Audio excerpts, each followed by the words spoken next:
continue now at the top of Daf Pei Beis in Meseches Yoma. This is Yoma Daf 81b. Rav Papa here is bringing another source how we know that on Yom Kippur there's a warning that a person needs to afflict himself on Yom Kippur. Hu gufe Shabbos ikri. Yom Kippur itself is called Shabbos. Tichsiv, like the pasuk says, Tishbesu Shabbatchem. It says you should rest on your Shabbos. Rashi over here says, He gufa Shabbos ikri v'lav gezeira shava nami nafka minei ubei. The point of Rav Papa is you don't need a gezeira shava to compare Yom Kippur to Shabbos. It's actually called Shabbos. The kevan de ikri Shabbos le'inyan inoi havaleka Shabbos le'onesh ve'azhara. Since it's called Shabbos as far as affliction, therefore it's like Shabbos when it comes to the fact that by affliction there's a punishment and there's a warning as well. Now Rav Papa uses the pasuk of Tishbesu Shabbatchem. He does not use the pasuk that we used on the previous Amud of Shabbos Shabboson. So Rashi addresses that. Tishbesu Shabbatchem u'mishabbos Shabboson lo gamar dikri Shabbos. He doesn't learn out from Shabbos Shabboson that Yom Kippur is called Shabbos. Ditztarich leilu rabuya kol inyan kedamar b'reish pirkin Shabboson shavus. He says either Shabbos Shabboson is used for a drasha that we have earlier in the parak that's on Daf Ayin Dalid. Inami Shabbos Shabboson he lav Yuma ikri Shabbos elahachi kamar. Or Shabbos Shabboson is not calling the day Shabbos. What it means is as follows. Menuchas margoi hi lochem. It talks about resting. Vehechanami dechsiv Shabbos Shabboson uloshen zocher, af loshen menucha uloshen zocher, avol Yoma lo ikri Shabbos. It could be that Shabbos Shabboson isn't calling the day Shabbos. It's just saying that the person should rest. Lahachi naka tishbesu Shabbatchem yeseira to gufe ikri Shabbos. That's why Rav Papa is specifically choosing the pasuk of Tishbesu Shabbatchem, which is an extra pasuk to say even the day is called Shabbos. And the Gemara continues, Bishlomer Rav Papa lo amar Ravacha bar Yaakov. I understand Rav Papa why he doesn't go like Ravacha bar Yaakov. I can understand why Rav Papa wants to say the day itself is called Shabbos. Because it's better to take the pasuk, that which is written in the pasuk itself, rather than making a comparison to another source. El Ravacha bar Yaakov, my time, Alomer Rav Papa. But Ravacha bar Yaakov, why doesn't he say like Rav Papa? It seems like Rav Papa has the best answer. The Yom Kippur itself is called Shabbos. And so the Gemara says, Mi boy le l'chidetanya. No, he needs that pasuk of Tishbesu Shabbatchem. He needs that for the following brisa. Rashi over here says, Mi boy le l'chidetanya l'shari yomim tovim. That pasuk is going on other yomim tovim. V'lo hayom kippurim koi. It's not going on Yom Kippur, as we're about to say. The brisa says, l'chidetanya, like the brisa says, v'nisem es nafshoseichem b'sishal achodesh. It says you're going to afflict yourselves on the 9th of the month. So yachol yaslil v'yasana b'tisha. So I might think you already have to start fasting on the 9th of Tishrei. Talmud lomer ba'erev. The pasuk says, no, you wait till the evening. Ibo erev, and if it just said the evening, yachol mishatechshech, maybe you do it from when it becomes dark, right when Yom Kippur begins. Talmud lomer b'tisha. The pasuk on the other hand says there seems to be some kind of affliction that takes place on the 9th day of Tishrei. Hakeitzad haso maschil u'mesanami ba'od yom. You have to start fasting a little bit while it's still day, a little bit before Yom Kippur.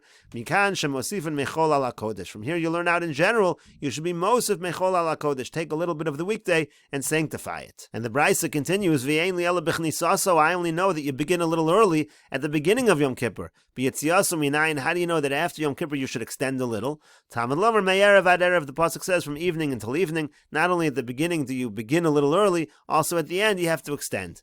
Now I only know this is true. This idea of Tosefes is only true on Yom Kippur. Shabbosos minayin. And Mesorah Shas says it should say Shabbosos over here. How do you know it's true on Shabbos? Talmud lomer Tishbesu. That's what we use the pasuk of Tishbesu. Even on Shabbos, there's an idea of Mosef Mechol ala Kodesh. And the brisa continues, Ein li ela Shabbosos. I only know it's true on Shabbos. Yomim Tov minayin. Again, like the reading of the Mesorah Shas. How do you know even on Yontif? Talmud lomer Shabbatchem. The pasuk says Shabbatchem. So you see that we're using Tishbesu Shabbatchem. We're using this for the idea of Mosif and Mechol ala Kodesh by Shabbos and Yontiv, etc. Hakeitzad how so? Kol makom shenemar Shavus. Anytime that it says Shavus, Mechol ala Kodesh, it comes to teach us they have to be Mosif, Mosifin, Mechol ala Kodesh. But the Gemara continues, V'tana de etzem etzem. What about the Tana on the previous Amud that learned out the comparison etzem etzem? It says be'etzem when it talks about the work that you're not allowed to do Yom Kippur, and it also uses the word etzem by the inoi, and you learned out from there that again there's a warning when it comes to inoi. But the problem is within that limud they already taught us Mosif and Mechol ala Kodesh, as Rashi over here says, V'tana de etzem etzem mi de itzrich lemute letosefes hachol me'onesh u'me'azara. Over there they had an exclusion by Tosefes that you're not going to be, there's no warning and there's no punishment when it comes to violating the Tosefes. Memela shaminim de mosifin. So from there, Memela, you learn out there's a concept of Mosifin Mechol ala Kodesh. So v'hai v'nisim betisha my avidle. So according to that Tan in the previous Amud, what do you do with this pasuk over here of betisha la Chodesh, where we're learning out Mosifin Mechol ala Kodesh? They already learned it out by etzem etzem. So hai betisha la Chodesh my avidle again. What does that Tana do with betisha la Chodesh? Mi boile l'chidetani chia barav mi difti. So that Tana of etzem etzem will use betisha la Chodesh for what was taught by chia barav from difti as follows. The Tani chia barav mi difti, because chia barav from difti taught as follows. V'nisam es nafshasechem betisha. It says you afflict yourselves on the 9th. V'chi betisha misanan, do we fast on the 9th? V'halo basor misanan, don't we fast on the 10th of Tishrei? Alalomar lach, rather it's to tell you, kala ochel v'shosa betishi, anyone who eats and drinks on the 9th of Tishrei, ma'ala olav hakosav kilo esana tishi v'asiri. The Torah considers it as if the person fasted on the 9th and the 10th. And the Gemara continues at the two dots, ochel ochlin she'in ru'uyin la'achila. Let's say the person ate food that's not fit to be food, that's not fit to be eaten, so then he's not chayiv on Yom Kippur. So the Gemara says, Amar Rava says, Kos pilpuli biyom tekipuri pater. If a person eats peppers on Yom Kippur, he's pater, that's not considered food. Rashi over here says, Kos pilpulin ein ze yishav hadas, it doesn't cause any yishav hadas, she'ein ze derech achila. So that's not the normal way, you don't chew pepper, that's not the normal way to eat this particular food. Kos is on gevila biyom tekipuri. Similarly, if somebody chews on ginger on Yom Kippur, also pater, you're pater in that case. Meisvei, they ask the following question. Rabbi Meir used to say, Mimashma shenemar ve'araltem orlosu es pirio, talks about the mitzvah of orla, where you're not allowed to take from the fruits for the first 3 years of the fruit trees of Eretz Yisrael. So it says you're gonna do this halach of orla by the fruit. So eni odeya she'etz ma'ichelhu. Obviously, we're talking about a tree that produces food. It says pirio, it says fruit. Elamatam v'lomar eitz ma'achol. So why does the pasuk also say eitz ma'achol? It seems to be repetitive. A tree that produces food. We already said that. So the Brisa says eitz shatam eitzo pirio shavar. Rabbi Meir says that we're talking about a tree specifically where the taste of the wood and the taste of the fruit are identical. Haveyomer ze pilpulin. What is that talking about? It's talking about pepper. L'lamedcha shapilpulin chayavin ba'orla. The point is to teach you that pilpulin, the pepper, is chayiv in the halach of orla. And also to teach you an additional idea that Eretz Yisrael is missing nothing. It even has these kinds of trees which have this special quality that the taste of the tree itself and the taste of the fruit is the same. Shenemar, like the pasuk says, lo sechsar kolba. There's nothing lacking in Eretz Yisrael. But in any case, the point over here is that from Rabbi Meir you see that pilpulin is something that you eat. So therefore it should be considered a food. You should be chayiv on Yom Kippur. And the Gemara answers lo kash, it's not difficult. Haberetivta v'habiyabeshta. It depends if we're talking about moist pilpulin, those are fit to be eaten. But if you're talking about dry pilpulin, those are things that are not fit to be eaten, and you're pater on Yom Kippur. And the Gemara continues, Amar le Ravina le'Mereimar, Ravina said to Mereimar, Ve'omar Rav Nachman, didn't Rav Nachman say, Hay himlasa da'asmi behandui. If you have himlasa, which is a kind of a cooked ginger that comes from India, sharia, it's permitted to eat it. We'll see Rashi about that. Umevarchinon aleh bori pri adama. And you make a bracha bori pri adama. The point is, it seems to indicate that ginger is something, again, that is edible. It's normal to eat it, even raw, and therefore you should be chayiv on Yom Kippur. And so the Gemara answers, Lokash is not difficult. Haberetivta v'habiyabeshta. Again, same answers before. If it's moist, then it's considered edible, even raw. If it's dry, then that is not the case. Now Rashi over here says, some kind of spices that they put inside the honey. It's Kush, from the land of Kush.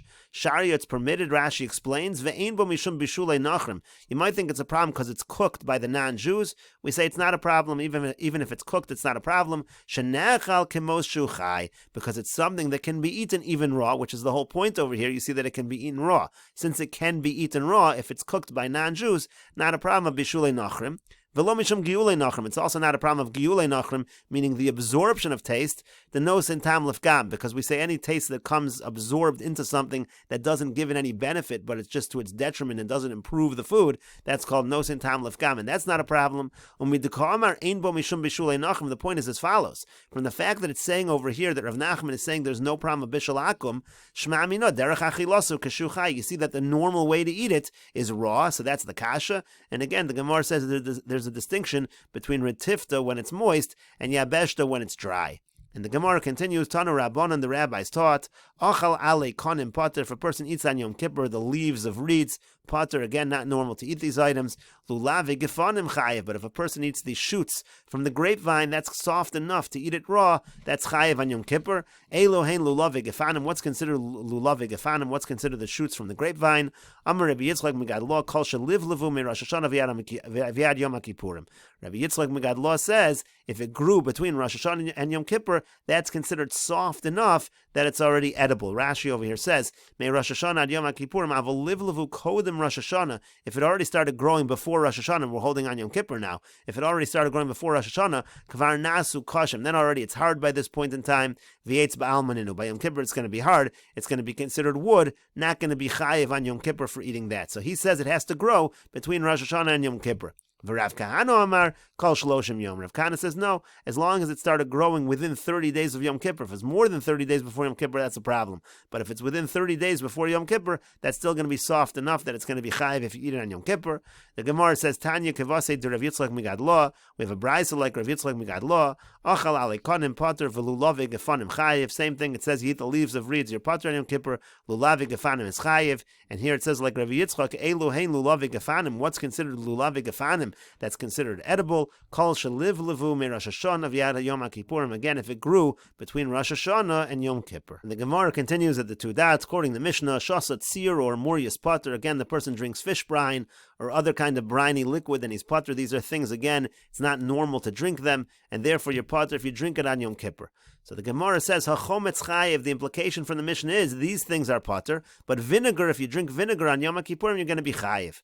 The Gemara says, Masnis and Money, Rebbe. Who's the author of the Mishnah? It's Rebbe. The Tanya, like we learned in a Brisa, Rebbe Yoma, Rebbe says, Chometz meishev es hanefesh. Vinegar is something that can give you like a yishuv hadas. We said that when it comes to inui on Yom Kippur, if you have anything that creates a yishuv hadas, so then it's going to be a problem. And chometz also, according to Rebbe, is meishev es hanefesh. There's no inui. If you drink it, it takes away the inui, and therefore you're going to be chayiv. So Darish Rav Gidel Bar Menashe mi Birei Denarsh. So Rav Gidel Bar Menashe darshan from Birei Denarsh ein halacha keRebbe. He said the halacha is not like Rebbe. You can be lenient when it comes to chometz, when it comes to vinegar. So the Gemara says Lashana the next year nafki kuli alma mazgu v'shasu chala. Everyone went out and they poured and they drank the vinegar. They said we're allowed to do it. And Rashi over here says mazgu nasnu bo mayim lahatish kochu. They put some water into the vinegar, make it a little weaker. Now it's something already that a person can drink, and they did this on Yom Kippur. So Shamar Rav Gidel v'ikvid. Rav Gidel heard this and he was strict about it. He said this is a problem. That's not what I meant. Amar, he said as follows: Eimer da'amri ano di'evid. I said that it's okay b'di'evid, meaning once the person does it, okay, so it's going to be pater. But l'chatzchila mi'ami, did I say l'chatzchila you should go ahead and drink this? Eimor damri anah pursa, I said you should drink a little. Tuva mi'ami, did I say you should drink a lot? Eimor damri anah chai, maybe I said you should do it chai, you should drink it raw, then it's not considered something that's normally drunk. Mazug mi'amri, but I say you could do it diluted, that already, again, that would be a problem. We'll continue with this discussion in the next video on Daf Pei Beis Amud Aleph.